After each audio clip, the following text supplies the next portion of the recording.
So, hey guys, I know I said that I wanted to follow my journey day to day with my lymphoma. And my cat is just being silly over here, knocking my stuff down. What are you doing? Give me that. But things didn't turn out quite as planned. Of course, I don't think anything ever turns out quite as planned when we're talking about cancer. So there's that. But it has indeed been a journey. As you guys see, I'm alive. I'm doing all right. I'm still in treatment, and you see I have a new scar here. I'll get to explaining that. So I'll give you the brief because it has been a while. We're 8 months later, and in that 8 months time, my chemo port that they put in got infected. And it got into my bloodstream, it got into my eye, I almost lost my vision in my right eye, got into my heart, and they had to do open heart surgery to replace a heart valve. So I have a cow valve now. Yeah, you can believe it. I have a cow valve now. So in the last 8 months, I've learned a lot. I mean, you see, my hair is short. And I'll get to that eventually too. Obviously, chemotherapy, my hair fell out a bit. I actually had a shave party, and that's something that I would like to bring to more women and even men going through cancer that lose their hair. It was great. I had my friends come over, and we kind of did a potluck thing. I did the decorations for it, and I can do them for you too. I'll come do your decorations and do the parts for your hair according to how many guests you have and so on. And you know, all of my friends got to take a little snip, and then my husband shaped it up at the end, and it was a lot less than this when I came out the hospital, that's for sure. I was in the hospital during the height of COVID between March 23rd and April 22nd, 2020 here, and it was quite a ride. First nights in the emergency room were horrifying. There were buzzers going on around me, all around me, just beep, people flatlining all over the place. It was horrific. It was terrifying. And I found myself leaving. I did. I'm not gonna lie. I left. I absolutely did. I left the emergency room the first time. I did the first night. I couldn't do it. I couldn't sit there and just keep listening to people die around me. That night, it was very difficult, to say the least. And but I got home, and the doctor called, and he was like, "Hey, listen, you know, the test that you took while you were there came back, and you've got a serious infection in your blood." And that led to me being there for a month. Well, I was transferred to 2 other hospitals in the process, but that led to the open heart surgery, the removal of the port and everything. But now my heart is doing better. We're all the way at the end of July at this point. Today's the 24th, and I just had the blood work done. The first of many preliminary tests that are necessary for me to go through this CAR T treatment for my non-Hodgkin's lymphoma.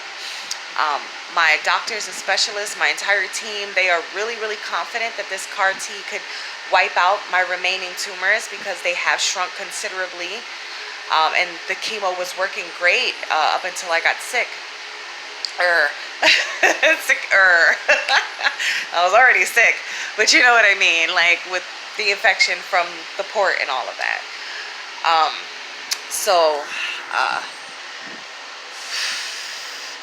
That was a bit, and I had a half line, it's like a pick line in for some time after I came out to continue giving myself the medicine for my heart. And now docs say my heart is strong, doing well.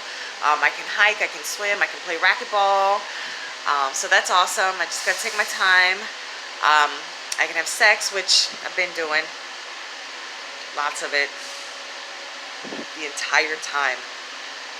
Which I found out is actually pretty strange. And that's part of the reason for this video.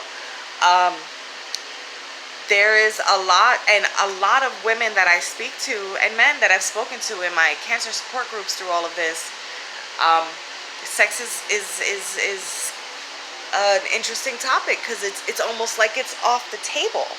Um, it's like the minute they get diagnosed with cancer, suddenly there's no more libido or anything. Now, don't get me wrong. Don't get me wrong at all. I'm living this with you. You know what I mean? I'm going through cancer also. And yeah, it did. It punched me in the stomach is what it did. Like it punched me right in the stomach when you hear those words, you have cancer. Especially, you know, to be diagnosed at stage 4. You know, that was really scary, and I didn't know where life was going to go from there, you know, if at all. But um, we took a light pause. I can honestly say I did take a light pause when I found out. It was like, you know, you get that heart skips a beat and all of that, and you just have to like wait it out, let yourself process it, you know, and pray. But you know,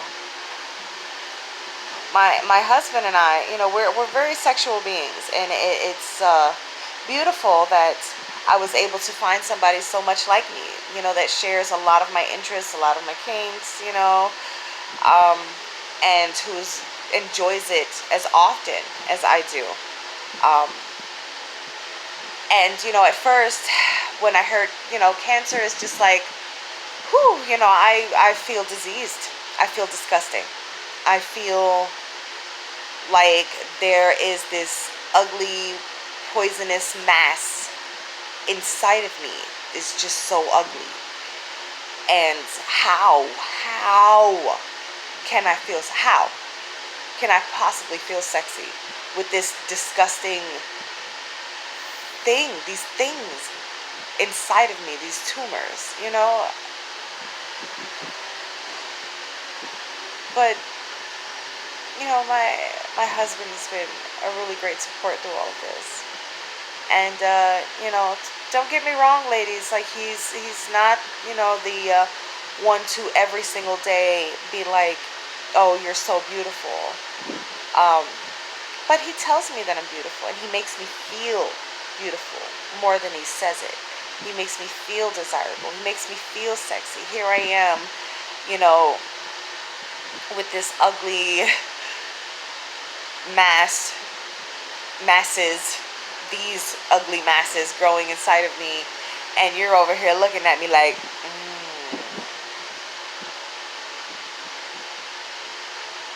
what?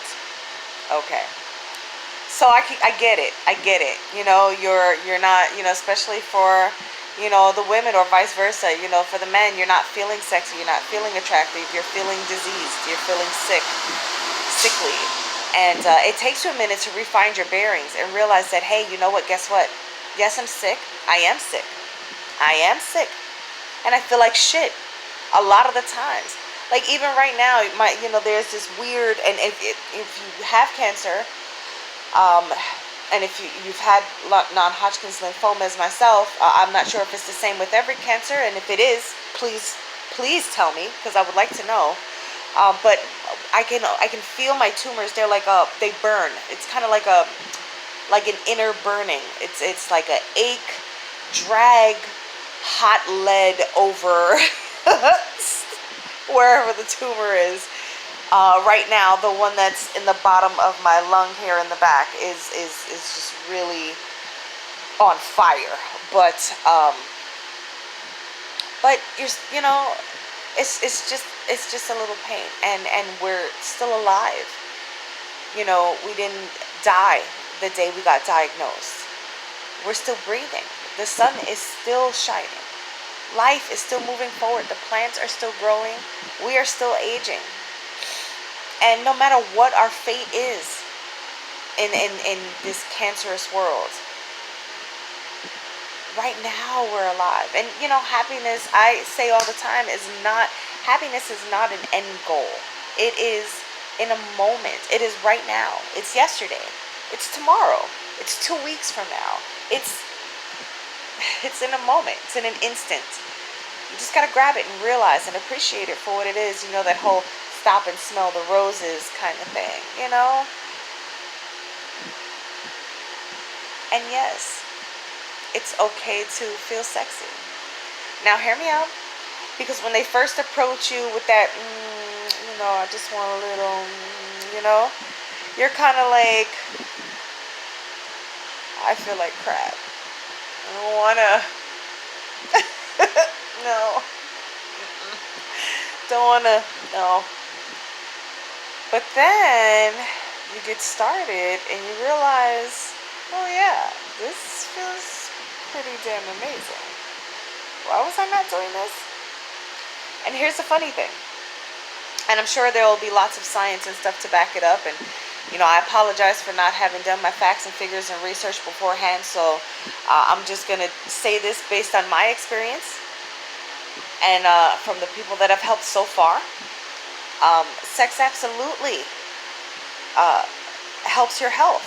It absolutely helps your health. I know that there are studies on how it relieves depression and anxiety. It can help you sleep better. It can increase your appetite. I know it did for me, especially during chemo. Also, apples and pears work really, really well when you're nauseous. Don't know why.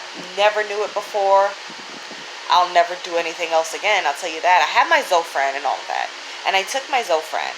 But until I ate that apple or pear, it just seemed like food wouldn't go anywhere within my stomach. So yeah, little tip there. Apples and pears, people. If you're feeling a little nauseous, your stomach's unsettled, an apple or a pear should be right as rain.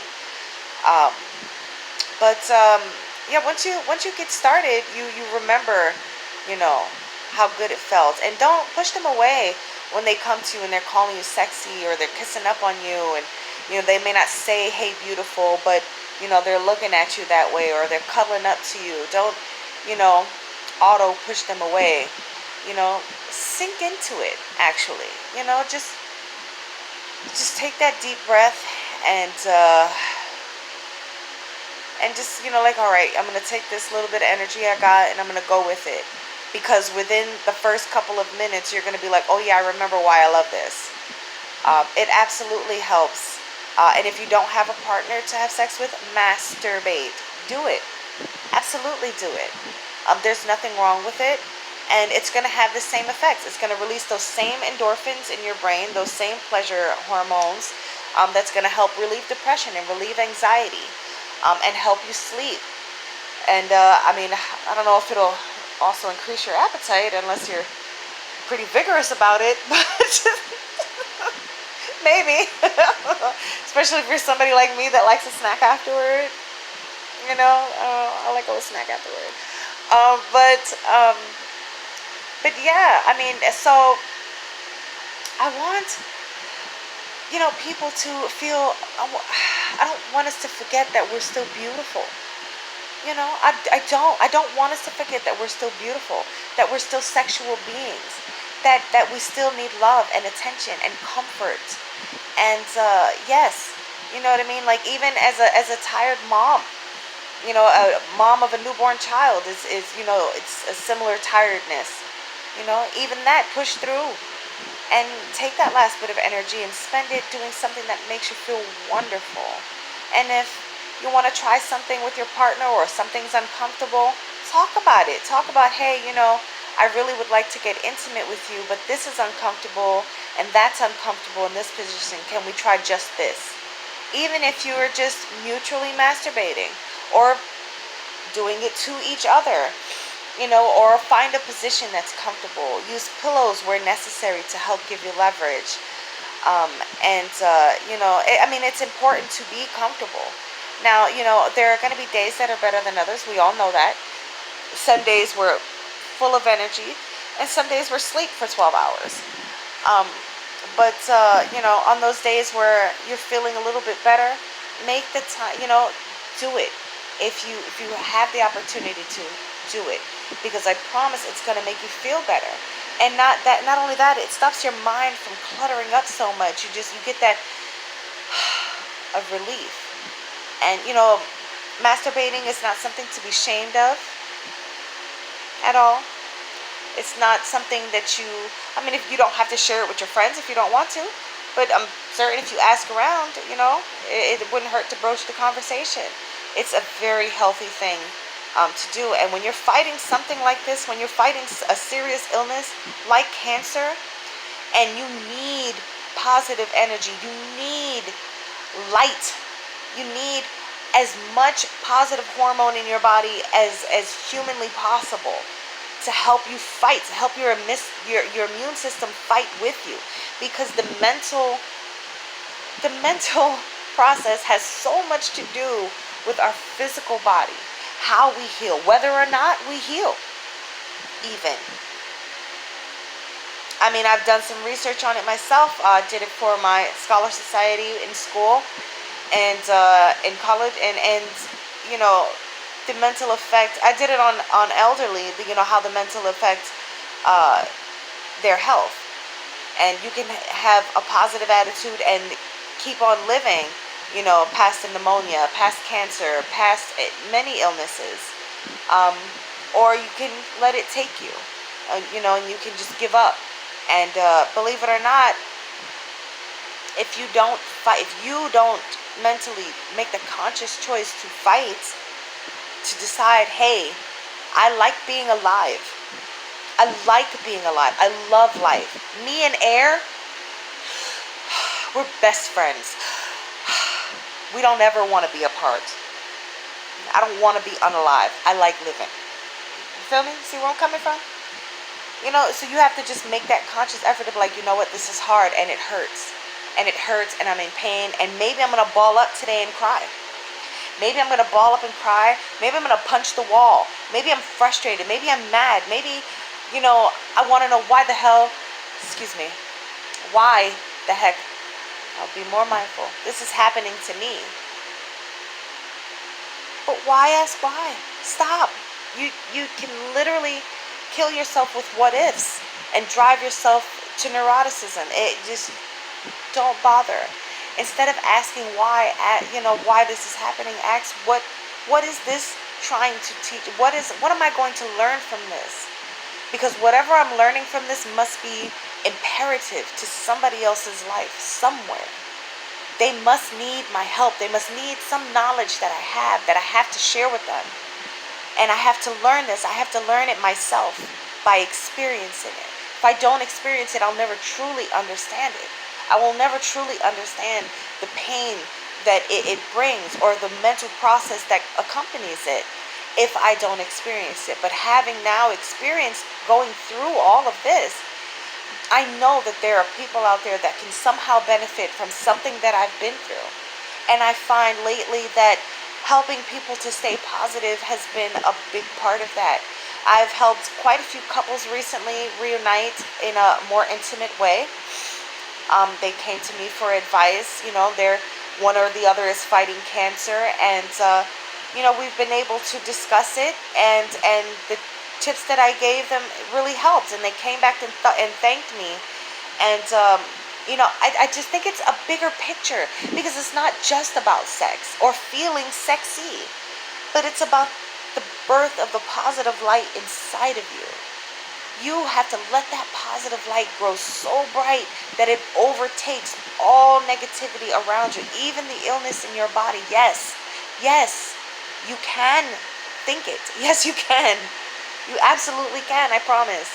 If you envision yourself more healthy, if you envision yourself fighting, if you envision yourself, your illness, being shrunk away by a giant bright light of beautiful positivity, it can happen. You just got to keep going, keep pushing. And even when you don't think you have energy, get up and do it anyway. And when you're the most tired, when you're sickest and you're in the hospital fighting, don't close your eyes when you feel the weakest. When you feel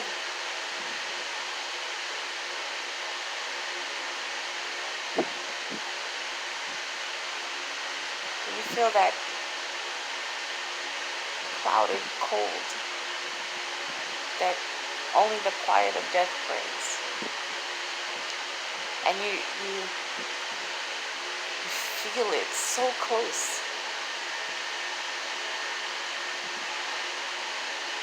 And suddenly you're tired and you could close your eyes forever. But don't.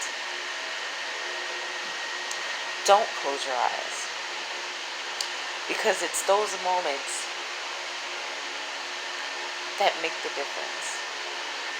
So you don't close your eyes. Instead, establish some sort of rapport with your staff.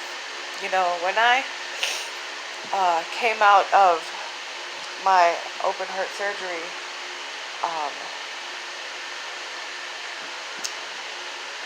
I had the breathing tube down my throat, of course, and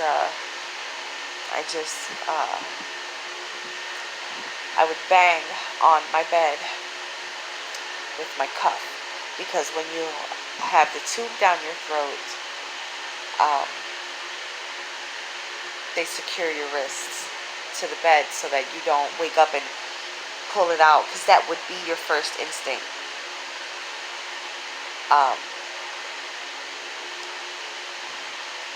Bang on the bed if you can't speak.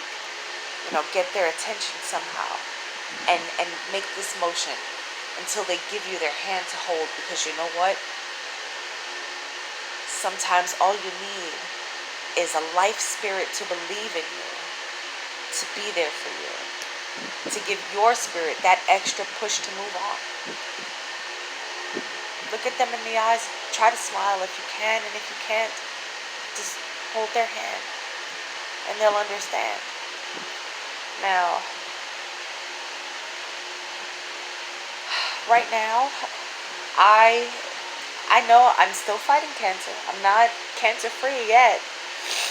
I've still got an MRI to do. I've still got the Shiley line they're putting in my neck. I still have, I did the PET scan already. I have to do an echo sonogram or something. They got to check my heart again. Of course, to keep tabs on it. But, and then once that's done, we'll be good to go. Oh, well, they got to do the cell collection also to send those out. And then I'll be checking into the hospital for 2 weeks. So I'm going to try to do as many of these as I can. I'm going to try to keep up with them as much as I can. So we can try to continue this journey together and try to uplift each other. But in the meantime, remember that you're alive right now. Right now. Right now, you're alive. You're alive, and the sun is out even if it's cloudy. Storms don't last. And it can be a beautiful day if you let it. Remember that if it doesn't change your life, if it doesn't affect your bills, and it doesn't affect your health or the health of your loved ones, there's no need to stress. And when stressful situations arrive, sit down, say it out loud so you can take it in, stop, take a deep breath, and then think to yourself, what is the first thing I need to do? Before you think about anything else, what is the first thing you need to do? And then start working on that before you start driving yourself nuts with all the other details. And then just take it one step at a time from there. One day, one moment, one breath at a time. But remember to feel sexy. Remember to feel beautiful. Remember you are alive, and you should be living life. And more so because you're sick, because you don't know what tomorrow is going to bring. So right now is when we have to live. Right now. Not waiting until this or that is over. Right now. If you can go to the park and just sit by the lake or a pond or on your stoop or whatever. Anything. Something that's pleasurable to you right now. Just go ahead and do it. Your favorite snack. A coloring book. Your favorite video game. Whatever it is. Crochet. Anything it is that you love right now. Just take a minute to do it. And if you can't do it right now, promise yourself you'll do it for like 5 minutes. Just 5 minutes when you get home, because you know that 5 minutes of stress relief can make the biggest difference in your day. And keep pushing forward every day. Every day. Remember these things every day. Be proud of who you see in the mirror. And on your worst days, try to remember 3 things that you love about yourself, and try to remember 3 people that you've helped and what might have happened if you weren't there to help them. Would they have injured themselves? Could they have? Would the bags have fallen apart? I mean, who knows? You know, because it's the little things and the ways that we touch everybody's lives every day. It's the little things that make the biggest difference. So, part of this fight during cancer, during illnesses, is fighting to still be you, albeit with limitations for right now. But keep planning for tomorrow. Keep on planning for tomorrow. But don't let today slip away. We do what we got to do to get through, to survive, to fight and live through. But remember to live too. So, I guess that's all for today.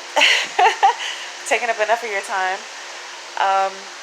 So everybody, stay cool out there. Stay healthy. Try to replace one sweet with a fruit. One sweet, at least just one sweet. Try to replace it with a fruit every day. And be kind to yourself. Love yourself. Until next time.